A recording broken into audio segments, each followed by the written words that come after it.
Salutations, ladies and gentlemen. My name is Sean. In this video, I'll be going over everything you need to know to play a Clarity Power Dotwave Shadow Priest. First off, I'm going to go over my talent and explain why I've used them and what changes in each fight in the Blackrock Foundry. In Tier 1, Special Guise is only really useful on Iron Maidens where you can invis the penetrating shots. You should use Desperate Prayer and Angelic Bulwark to take pressure off the healers. Special Guise can also be used to reset encounters, but that really shouldn't be needed. In Tier 2, Angelic Feather gives us a lot of movement and makes sure that we can move around every raid encounter, not use a lot of DPS because of it. In Tier 3, Insanity is what gives us our filler, but Mindbender can also be used on fights where you know it's going to end quickly, usually before the second set of 3-minute cooldowns come up.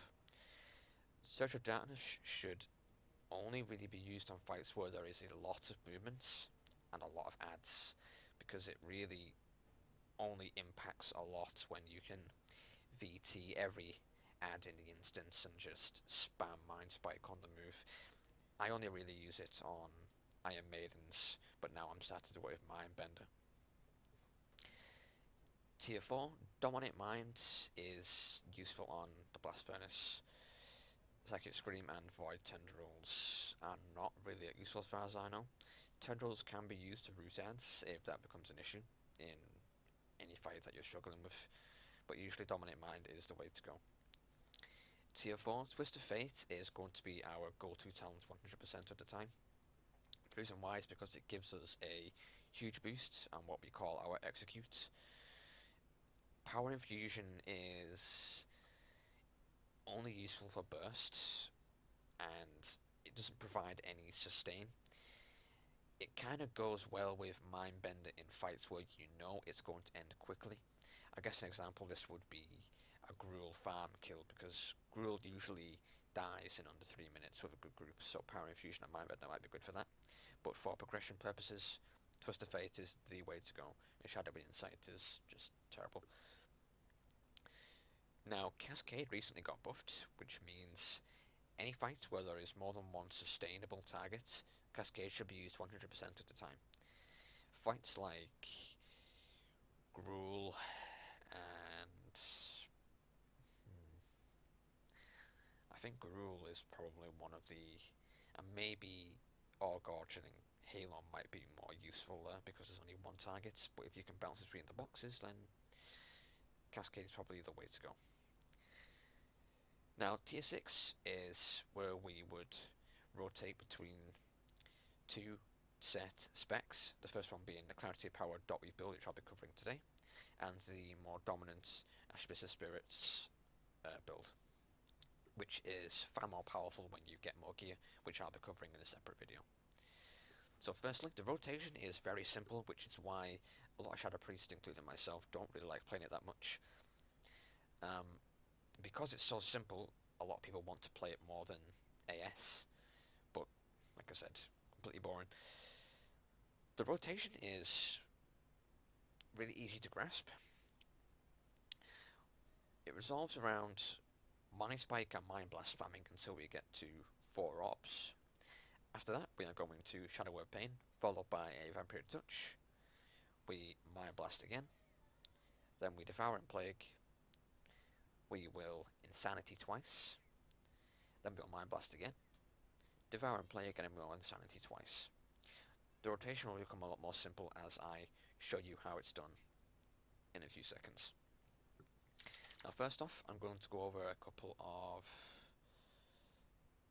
WeakAuras which I think will be very useful for some of you. Now, WeakAuras do enhance gameplay because it allows you to track so many of your buffs. Like right now I have both my trinkets, my 4 sets, my Archmage ring, Berserkin racial aspect of the Fox, my Insanity, and a trinket which I don't use anymore. Being able to track Insanity makes sure that you are never going to miss your rotation, and you can always get off 2 Insanities without thinking, will I have enough time? Have I made a mistake? All of my WeakAuras will be posted below, and feel free to use them. Now, I will be treating this as a raid encounter, so I will assume you have food, runes, flasks, and a pre-pot. I don't really have a flask on right now, but I will treat it as such. Now, I haven't played Clarity Power in a long time, but the pull timers are usually 10 seconds long, and we usually pre-pot at 3 seconds, and then as 2 is counting down, we will start casting Mind Spike, and because our Mind Blast is an instant cast, we can usually get that off as soon as the boss is pulled. Mind Blast is our #1 priority, and you should always use it whenever it's up, no exceptions. So I'm going to start counting down from 5, and I'll talk you through each set of the rotation, and I'll take breaks. Obviously you will not be doing so. For the purposes of this demonstration, I will not be using my cooldowns, so obviously you'll be using all of yours. So we're ready. 5, 4, we pre-pot. 3, 2, 1. Now this is where we will start spamming Mind Spike. We Mind Blast. Now we have 4 orbs. Obviously I started with 2. Once we reach 4 orbs, we are going to Shadow Word Pain, followed by a VT. We Mind Blast. We Devouring Plague. We Mind Blast in between. Because I have 2 sets, my Mind Blasts are going to be more frequent. Obviously you will not have all the Mind Blasts I'm getting. So what happened there was, when we reached 4 orbs, we Shadow Word Pain, we Vampiric Touch, we Mind Blast, we Devouring Plague. Now once we have Devouring Plague up for the first set of Insanities, we will always get 2 off. After that we will always have 3 orbs, we Devouring Plague again, which I'll demonstrate right now.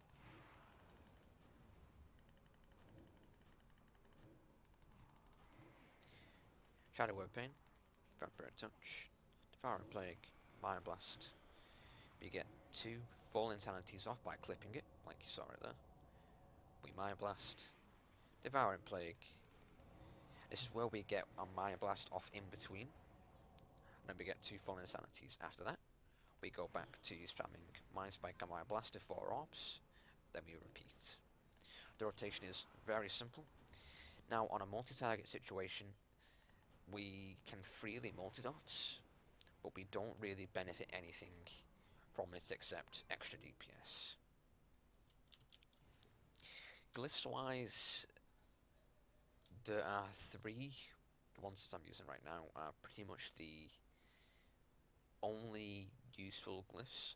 Dispersion can be used if survival's becoming an issue. Now the glyph of Vampiric Embrace is a tricky one because Vampiric Embrace scales with gear. So if you are a freshly dinged 100 Shadow Priest, obviously you're going to take this glyph, but don't be disheartened when you find out that you're not healing a lot. Glyph of Fade should always be taken under any circumstances. Having a 10% damage mitigation is extremely useful. And Reflective Shields, just use Power Word Shield off cooldown if possible to reflect a boss mechanic. It's just extra DPS for you. If you have any questions, feel free to post them below or contact me on YouTube or in game. My name is White Rain, I am on Kazaki U, and I'll see you next time.